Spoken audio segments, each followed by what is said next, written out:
Halo Pisokers, selamat jumpa lagi di Pisok Trips. Nah, kita masih di daerah istimewa Yogyakarta.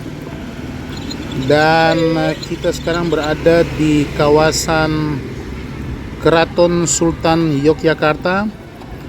Nah, kita sekarang akan mengunjungi museum yang namanya adalah Kagungan Dalem.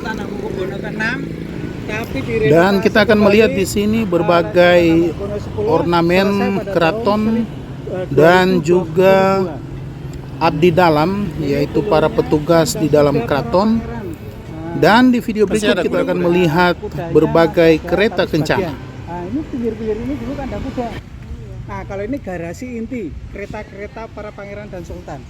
Nah, monggo silakan masuknya dari sini.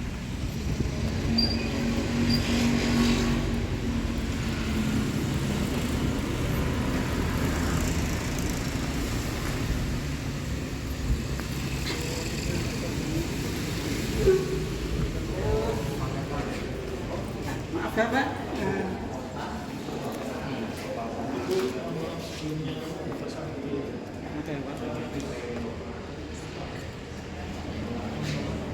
Ini dulu seperti ini, Pak. Nah, dulu sebelum direnovasi di sini dulunya kandang kuda, tapi pada masa Hamengkubuwono IX digunakan untuk perumahan abdi dalam. Karena banyak abdi dalam yang tidak punya rumah, agar beliau bekerjanya di keraton itu dekat. Nah, dia boleh bertempat tinggal di sini. Tapi sekarang dibuka untuk khusus untuk museum kereta-kereta dan sejarahnya keraton. Nah, sini. Nah, ini ada foto-foto raja, dimulai dari Sultan Hamengkubuwono keempat. Maaf sekali Hamengkubuwono I dan II tidak terpasang karena tempatnya tidak memadai. Sultan Hamengkubuwono pertama bernama Raden Masujono atau Pangeran Mangkubi. Beliau pendiri keraton ini. Nah, dia tidak memiliki foto karena dia punya keyakinan kalau foto atau gambar bisa memperpendek usia. Dan pada waktu itu banyak peperangan, takutnya gampang diketahui musuh. Kalau Hamengkubuwono II ada nanti tempat sandaran di dalam, namanya Raden Masundoro. Raden Masundoro itu diangkat menjadi sultan 2 kali karena terjadi diserang oleh prajurit Inggris, terjadilah perang beliau ditangkap dan dimaklumkan menjadi sultan, terjadilah perang Diponegoro Jilid pertama. Nah, untuk meredam perang Diponegoro Jilid pertama dikembalikan lagi keraton dan diangkat sultan. Jadi Hamengkubuwono yang kedua namanya Raden Masundoro. Beliau memiliki 25 istri. Nah, iya 25 istri. Yang mana itu? Yang sultan? Hamengkubuwono II memiliki 25 istri, permaisuri 4, anaknya 80. Nah, setelah beliau meninggal digantikan Hamengkubuwono yang ketiga, namanya Raden Masumujo. Beliau bapaknya Pangeran Diponegoro. Beliau menjabat menjadi sultan hanya 2 tahun dan sejarahnya kurang banyak dipopulerkan. Nah, setelah beliau meninggal digantikan Hamengkubuwono yang keempat. Ini namanya Raden Masimu Jarot. Raden Masimu Jarot ini diangkat menjadi sultan umur 10 tahun. Tapi beliau tidak berusia panjang, beliau umur 19 tahun dibunuh oleh Belanda.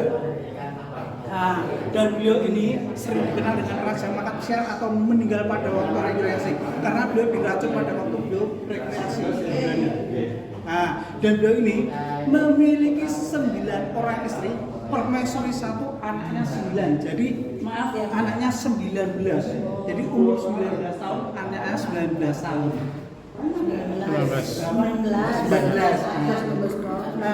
Meninggal umur 19 tahun, anaknya 19. Nah, ini diangkat dari sultan umur 10 tahun. Nah, setelah beliau meninggal digantikan oleh Hamengkubuwono yang kelima. Ini namanya Raden Mas Gatot Menor. Raden Mas Gatot Menor ini diangkat menjadi sultan umur 3 tahun. Tapi belum bisa memimpin kerajaan, didampingi oleh pamannya. Pamannya siapa? Pangeran Diponegoro. Nah, kalau dia adik dari Pangeran Diponegoro.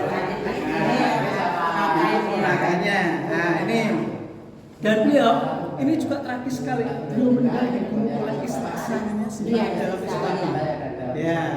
Nah, dan beliau ini memiliki 5 orang istri, permaisuri 2. Istri sahnya itu ada di mana, Dok? Nah, ini maaf sekali ya. Ini istri sahnya beliau di Manado meninggalnya. Iya. Karena ini turunannya. Turunan Sultan Hamengkubuwono V. Nah, dan beliau ini ya memiliki 5 orang istri, permaisuri 2, anaknya 8 perempuan semua. Jadi tidak memiliki anak laki-laki. Menurut Undang-Undang Adat Paukuran Aturan Katakan, kalau sultan tidak memiliki anak laki-laki harus digantikan oleh adiknya. Jadi ini kakak beradik kandung. Kakak beradik kandung ini. Nah, jadi sebenarnya ini ada konspirasi Pak, konspirasi dan kekuasaan. Nah, dan pada waktu beliau meninggal sebenarnya beliau masih menyisikan istri yang masih mengandung. Nah ini ya. Nah, pada waktu lahir ternyata laki-laki. Nah, setelah dewasa ibunya menuntut haknya untuk dinobatkan menjadi sultan, tapi dianggap sebagai pembangkang dari kerajaan, lalu beliau diasingkan di Manado. Namanya Raden Mas Timur. Nah ini meninggal di sana. Nah, beliau ini ya banyak keturunan beliau di sana. Ya itu yang sebenarnya yang kita dari sultan. Tapi anaknya di sana nggak punya, Ya, nggak punya anak. anaknya ada di sana keturunan beliau. Nggak, dia tinggal menikah. Ya, Nggak. udah meninggal ya, makanya meninggal, keturunan di sana meninggal. Nggak, tapi dia nggak menikah.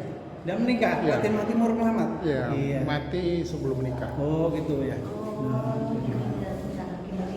Nah, dan beliau ini raja. Nah, setelah beliau meninggal digantikan oleh adiknya ini.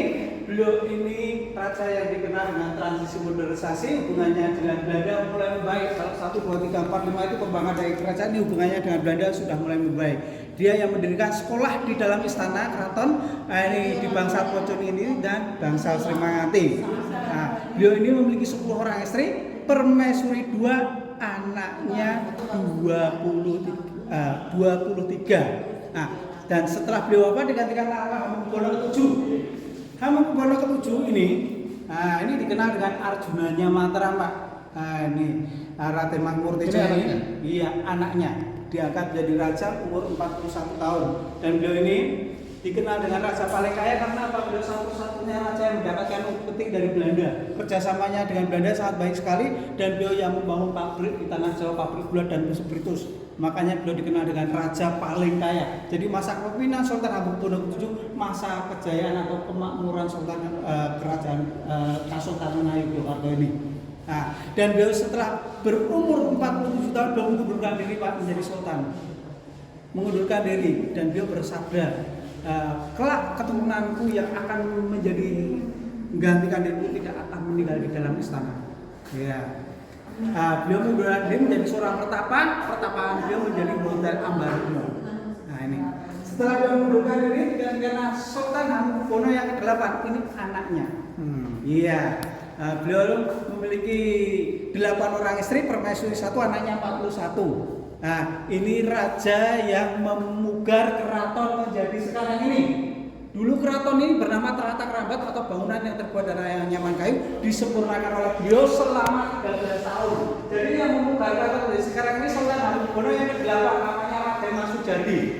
Nah, pada waktu Hamengkubuwono mengundurkan diri, beliau bersabda bahwa keturunanku tidak akan meninggal di dalam istana. Terbukti Sultan Hamengkubuwono yang ke-8 tidak meninggal di dalam istana. Beliau meninggal pada waktu menjemput Sultan Hamengkubuwono ke-9 pada waktu sekolah di Belanda.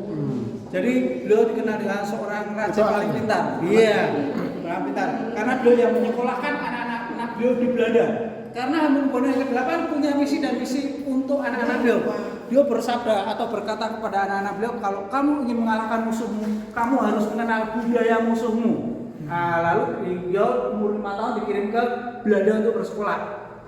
Beliau ini dikenal dengan Bapak Pramuka. Dia pernah menjadi wakil presiden, menteri pertahanan, dan beliau sering dipakai pada masa kabinet Syahrir, dan beliau juga seorang penulis buku. Buku beliau terakhir berjudul Tahta untuk Rakyat. Ini beliau meninggal pada tahun 1989 di Amerika. Sabda Hamengkubuwono yang ke-7 terbukti beliau tidak meninggal di dalam istana, beliau meninggal di Amerika. Ya. Dan setelah beliau wafat digantikan Sultan Hamengkubuwono ke-10. Ini raja yang sekarang usianya sudah 77 tahun. Beliau ini dikenal dengan Romeo and Julietnya Yogyakarta. Kenapa? Karena pada waktu dia akan menjadi sultan, beliau bersumpah tidak mau berpoligami. Beliau yang menjabat sebagai Gubernur Sumur Karang Keistimewaan Yogyakarta. Lalu ada Yayasan Emas ini dikeluarkan pada upacara besar. Ini yang dinamakan ampilan dalam. Nah, ini simbol dari kerajaan. Ini aslinya terbuat dari emas. Ini kalau upacara besar itu yang membawa ampilan dalam ini harus gadis masih perawan. Nah, kesucian dan kewaspadaan. Ijab emas tambah kesehatan. Ayam jago simbol keberanian. Meramas lambang kewibawaan, naga emas simbol pohon raja sebagai penyangga negara atau yang bertanggung jawab pada pemerintahan. Kotak emas simbol kasih sayang mereka. Ini sapu tangan emas, Pak. Sapu tangan simbol penghapus kotoran dari jasmani atau rohani ataupun dalam pemerintahan atau ketatanegaraan. Nah, ini namanya kandil atau lentera. Ini simbol penerang atau sebagai pemimpin harus bisa menerangi hati rakyatnya. Ya, jadi ini ampilan dalam atau simbol-simbol dari kerajaan. Iya.